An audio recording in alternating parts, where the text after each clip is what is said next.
Bismillahirrahmanirrahim. Assalamualaikum warahmatullahi wabarakatuh. Alhamdulillahirrabbilalamin wabihi nasta'in wa ala umurid dunya waddin. Wassalatu wassalamu ala ashrafil anbiya'i wal mursalin sayyidina Muhammadin wa ala alihi wa sahbihi ajma'in amma ba'du.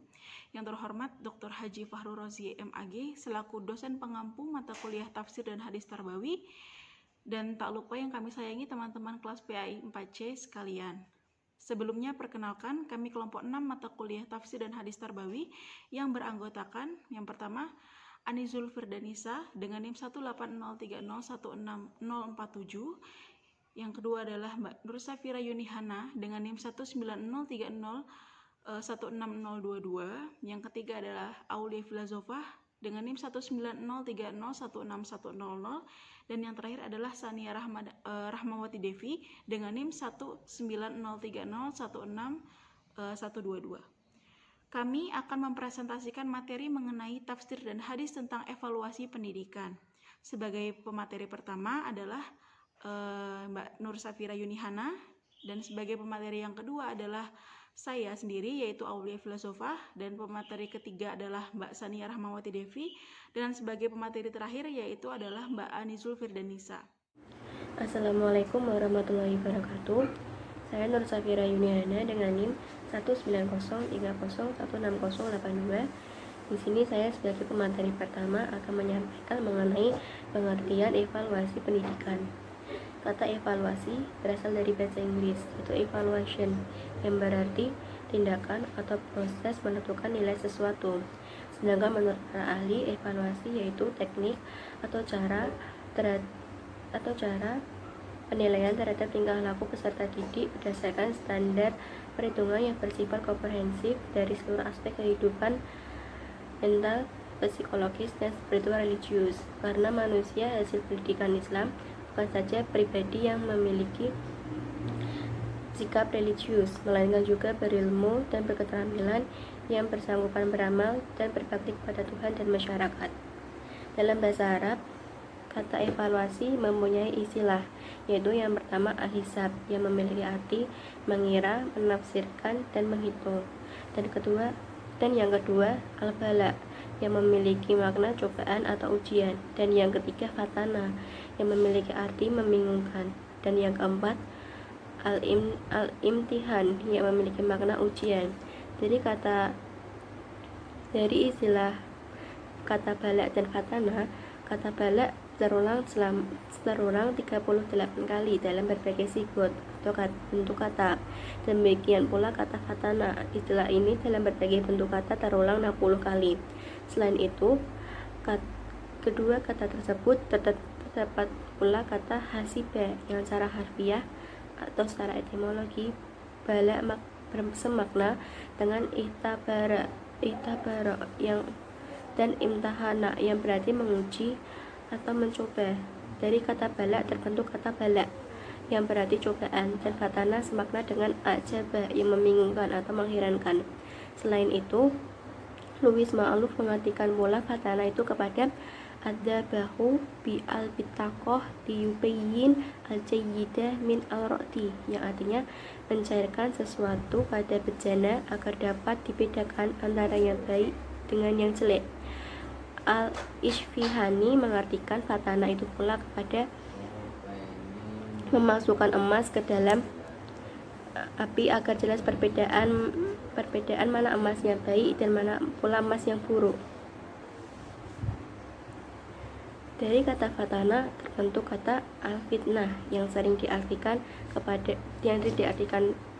musibah atau bencana. Karena memang bencana yang Allah timpakan kepada manusia merupakan ujian atau evaluasi darinya, sehingga dapat dibedakan mana manusia yang baik dan mana manusia yang jahat. Jadi tujuan dari adanya kata al-fitnah dan al-bala untuk mengetahui dengan jelas perbedaan karakteristik keberimanan dan ketaatan manusia. Sebagaimana juga evaluasi dalam pembelajaran bertujuan untuk mengetahui siswa yang menguasai materi pembelajaran yang baik dan yang tidak, serta diharapkan akan menjadi umpan balik atau feedback dan memberikan informasi yang diperlukan untuk menjalankan program di masa yang akan datang. Sekian yang dapat saya sampaikan. Terima kasih. Wassalamualaikum warahmatullahi wabarakatuh. Bismillahirrahmanirrahim. Perkenalkan, nama saya Aulia Filazofah dengan NIM 19030161000. Di sini saya sebagai pemakalah kedua akan melanjutkan materi tentang evaluasi pendidikan berdasarkan Al-Qur'an. Al-Qur'an memandang bahwa evaluasi itu sangat penting dalam pendidikan. Pengakuan siswa mengenai pemahaman mereka tentang materi pembelajaran baik kognitif, afektif, dan psikomotorik tidak dapat diterima sebelum dievaluasi. Ada beberapa ayat yang menjelaskan tentang pentingnya evaluasi dalam pendidikan. Yang pertama adalah surat Al-Ankabut ayat 2 dan 3. Bismillahirrahmanirrahim. Ahasiban nasu ayyutraku ayyaqulu amanna wa hum la yuftanun. Yang artinya, apakah manusia mengira bahwa mereka akan dibiarkan hanya dengan mengatakan kami telah beriman dan mereka tidak diuji? Selanjutnya, walaqad fatanna alladzina min qablihim falaya'lamannallahu alladzina shadaqu wa laya'lamannal kadzibin. Artinya, dan sungguh kami telah menguji orang-orang sebelum mereka, maka Allah pasti menguji orang yang benar dan pasti mengetahui orang-orang yang dusta. Quran surat Al-Ankabut ayat 2 dan 3. Ayat ini dimulai dengan kata tanya, yaitu apakah manusia dibiarkan hanya berkata kami telah beriman sebelum diuji. Ungkapan tersebut hakikatnya bukan bertanya, tetapi mengingkari. Artinya, sepantasnya manusia jangan menganggap bahwa keberimanannya cukup dengan dia berkata saya beriman sebelum ia diuji. Keabsahan iman seseorang itu mesti dapat ditandai, diukur, atau dinilai dengan indikator yang telah ditentukan, yaitu berupa kesabaran atas apa yang menimpa dirinya. Dalam ayat tersebut terdapat kalimat fala ya'lamannallahu alladzina shadaqu wa la ya'lamannal kadzibin.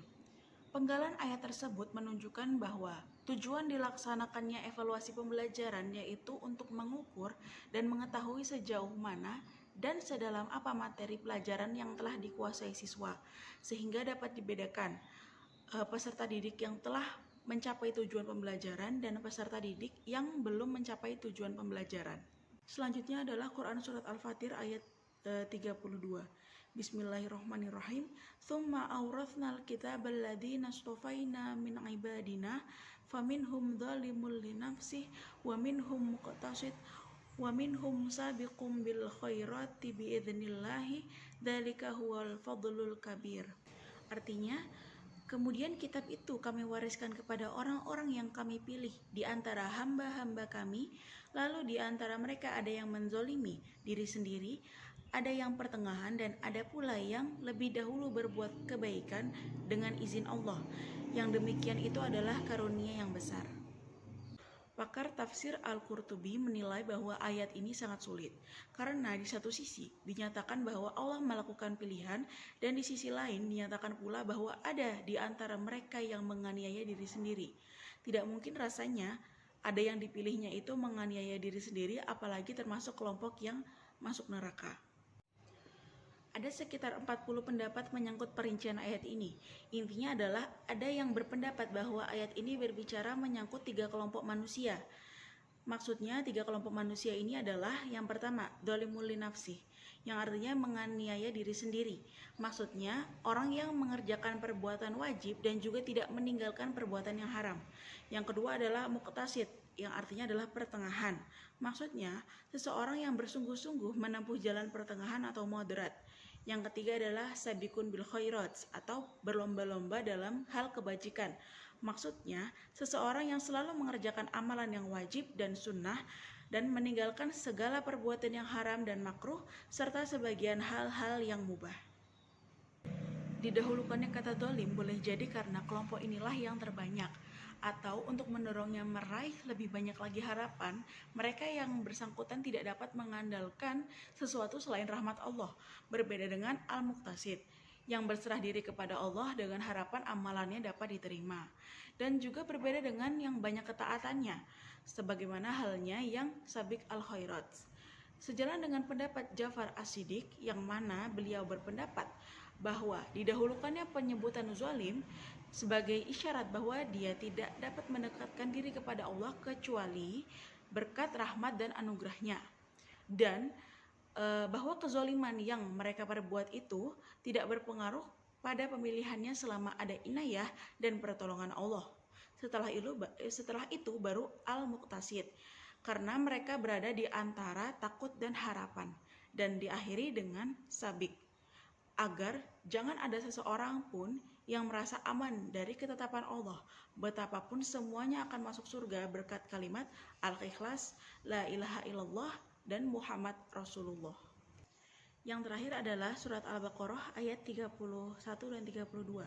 Bismillahirrahmanirrahim. Wa'allama Adamal asma'a kullaha thumma 'aradahum 'alal malaikati faqala ambi'uni bi asma'i haula'i in kuntum shadiqin. Artinya, dan dia mengajarkan kepada Adam nama-nama benda-benda seluruhnya, kemudian mengemukakannya kepada malaikat, lalu berfirman, sebutkanlah kepadaku nama benda-benda itu jika kamu memang benar orang-orang yang benar. Selanjutnya, qalu subhanaka la ilma lana illa ma 'allamtana innaka antal alimul hakim. Yang artinya, mereka menjawab, Maha suci Engkau, tidak ada yang kami ketahui selain apa yang telah Engkau ajarkan kepada kami. Sesungguhnya, Engkaulah yang Maha mengetahui lagi Maha bijaksana. Ketiga, unsur materi yang dievaluasi dan dikembangkan yang dalam hal ini adalah segala sesuatu yang telah diajarkan oleh Allah Subhanahu wa taala kepada Nabi Adam alaihissalam. Keempat adalah unsur kesahih hasil evaluasi atau kebenaran hasil evaluasi. Jadi dalam hal ini, pengakuan dan penilaian yang jujur dari malaikat yang mengakui kemampuan Nabi Adam alaihissalam sebagai hasil didikan yang diberikan oleh Allah Subhanahu wa taala. Yang kelima adalah unsur pengakuan terhadap hasil evaluasi dan pengembangan. Yang dalam hal ini para malaikat menyatakan hormat dan apresiasi yang tinggi kepada Nabi Adam alaihissalam. Karena itu setiap pendidikan seseorang guru hendaknya tidak melupakan kegiatan evaluasi dan pengembangan. Sekian pemaparan saya mengenai evaluasi pendidikan berdasarkan Al-Quran. Terima kasih. Assalamualaikum warahmatullahi wabarakatuh. Saya Sania Rahmawati Devi dengan NIP akhiran 112. Di sini saya akan melanjutkan penjelasan dari pemakalan sebelumnya masih dalam bab evaluasi pendidikan. Tadi sudah dijelaskan mengenai pengertian evaluasi pendidikan, menurut Al-Quran, dan sekarang saya akan sedikit menjelaskan evaluasi pendidikan menurut hadis.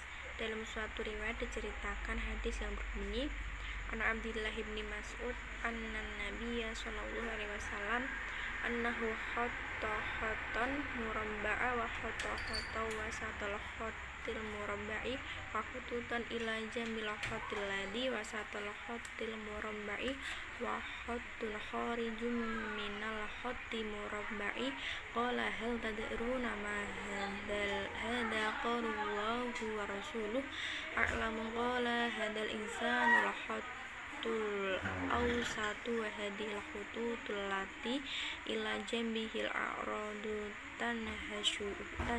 tanahashuhu min kulli makanin in akhta'ahu hada asobahu hada wal khatul murabba'ul ajalul muhit bihi wal khatul kharijul amal. Yang artinya, dari Abdullah bin Mas'ud radhiyallahu an, ia berkata bahwa Nabi SAW membuat gambar persegi 4, lalu menggambar garis panjang di tengah persegi 4 tadi dan keluar melewati batas persegi 4 tadi dan keluar melewati batas persegi itu. Kemudian beliau juga membuat garis-garis kecil di dalam persegi tadi. Di samping persegi yang digambar Nabi, dan beliau bersabda, ini adalah ajal yang mengelilinginya, dan garis panjang yang keluar ini adalah angan-angannya, dan garis kecil ini adalah penghalang-penghalangnya. Jika tidak terjebak dengan garis ini, maka kena garis yang ini. Jika tidak kena garis yang itu, maka kena garis yang setelahnya. Jika tidak mengenai semua, penghalang tadi, maka dia pasti tertimpa ketuarentaan. Nah, beliau Rasulullah SAW menjelaskan garis lurus yang terdapat di dalam gambar adalah manusia. Nah, nanti gambarnya bisa dibaca di makalah ya teman-teman. Gambar persegi 4 yang melingkarinya adalah ajalnya. Satu garis lurus yang keluar melewati batas merupakan harapan dan angan-angan. Sementara garis-garis kecil yang ada di sekitar garis lurus dalam gambar adalah musibah yang selalu menghadang manusia dalam kehidupannya. Visualisasi gambar tadi hanyalah sebuah ilustrasi bagaimana manusia dengan angan-angannya dan keinginannya yang begitu luas dapat terhalang karena datangnya ajal ataupun masalah atau cobaan yang lain, dengan tujuan menasehati mereka untuk tidak sekedar melamun atau berangan-angan panjang saja tanpa realisasi, dan mengajarkan pada mereka untuk mempersiapkan diri menghadapi kematian. Betapa hal ini menunjukkan bahwa pada kita bahwa Rasulullah SAW merupakan seorang pendidik yang cerdas, yang sangat memahami metode yang baik dalam menyampaikan pengetahuan kepada manusia. Dari hadis yang baru saja saya bacakan tadi, dapat diambil pelajaran bahwa kita sebagai manusia dalam hidup tidak bisa jika hanya melamun atau berangan-angan panjang saja. Jika kita mempunyai tujuan, maka kita harus berusaha semaksimal mungkin untuk mencapai tujuan itu. Tetapi juga harus ingat akan adanya kematian. Maka kita harus menyiapkan amal-amal soleh untuk bekal di akhirat kelak. Nah, sekian sedikit penjelasan dari saya, kurang lebihnya mohon maaf. Wassalamualaikum warahmatullahi wabarakatuh. Perkenalkan, nama saya Ani Zulfidanisa, NIM 18030160447. Selanjutnya saya akan menjelaskan tentang jenis-jenis evaluasi. Dilihat dari segi fungsi dan tujuannya, evaluasi pendidikan terdiri dari berbagai macam sebagai berikut. Yang pertama yaitu evaluasi formatif. Evaluasi ini ditunjukkan untuk mengetahui hasil kegiatan belajar mengajar yang telah dilakukan oleh guru dan dicapai oleh peserta didik. Evaluasi ini dilakukan karena manusia memiliki banyak kelemahan dan berawal dari ketidaktahuan sesuai dengan Quran Surat An-Nisa ayat 28 dan Quran Surat An-Nahl ayat 78. Kemudian yang kedua, evaluasi sumatif. Evaluasi yang dilakukan untuk mengetahui hasil belajar yang dicapai peserta didik setelah mengikuti pelajaran dalam suatu caturwulan, satu semester, atau akhir tahun, dalam rangka menentukan jenjang berikutnya. Evaluasi ini sejalan dengan Al-Quran Surat Al-Insyiqaq ayat 19 dan Al-Qamar ayat 49. Kemudian yang ketiga, evaluasi placement atau penempatan. Evaluasi ini dilakukan dengan tujuan mengetahui kemampuan peserta didik sebelum mengikuti pelajaran, serta menentukan bidang studi atau jurusan yang akan dipilihnya untuk selanjutnya. Yang keempat, evaluasi diagnosis. Evaluasi ini ditujukan untuk mengetahui dan menganalisis tentang keadaan peserta didik, baik yang berkenaan dengan kesulitan-kesulitan yang dihadapi maupun hambatan yang dijumpai dalam kegiatan belajar mengajar. Selanjutnya yaitu syarat-syarat evaluasi, diantaranya validity, reliable, dan efisiensi. Yang pertama yaitu validity adalah hal-hal yang seharusnya dievaluasi, yang ingin diketahui dan diselidiki, dan soal-soal yang disusun dapat memberikan gambaran keseluruhan dari kesanggupan anak mengenai bidang tertentu. Kemudian reliable terkait dengan keterpercayaan, yaitu bahwa soal yang disusun dapat memberikan keterangan tentang kesanggupan peserta didik yang sesungguhnya, serta tidak menimbulkan penafsiran yang beraneka ragam. Kemudian yang terakhir, efisiensi berkaitan dengan kemudahan dalam pengadministrasian, penilaian, dan interpretasinya. Kemudian, prinsip-prinsip evaluasi ada 3, yaitu prinsip kontinuitas, komprehensif, dan objektif. Yang pertama, kontinuitas, yaitu terkait dengan keberlangsungan evaluasi tersebut dalam kurun waktu tertentu yang dilaksanakan secara terus-menerus. Yang kedua, komprehensif, terkait dengan materi evaluasi yang mencakup kepribadian, ketajaman hafalan, pemahaman, ketulusan, atau yang lebih dikenal dengan kognitif, afektif, dan psikomotorik. Yang terakhir, objektif, terkait dengan kenyataan yang sebenarnya, yang tidak dipengaruhi hal-hal yang bersifat emosional atau irasional, serta tidak ada hubungannya dengan belajar mengajar. Nah, di sini prinsip-prinsip ini sejalan dengan tuntunan Islam sebagaimana diingatkan dalam Quran Surat At-Taubah ayat 119. Sekian dari saya, kurang lebihnya mohon maaf. Terima kasih. Wassalamualaikum warahmatullahi wabarakatuh.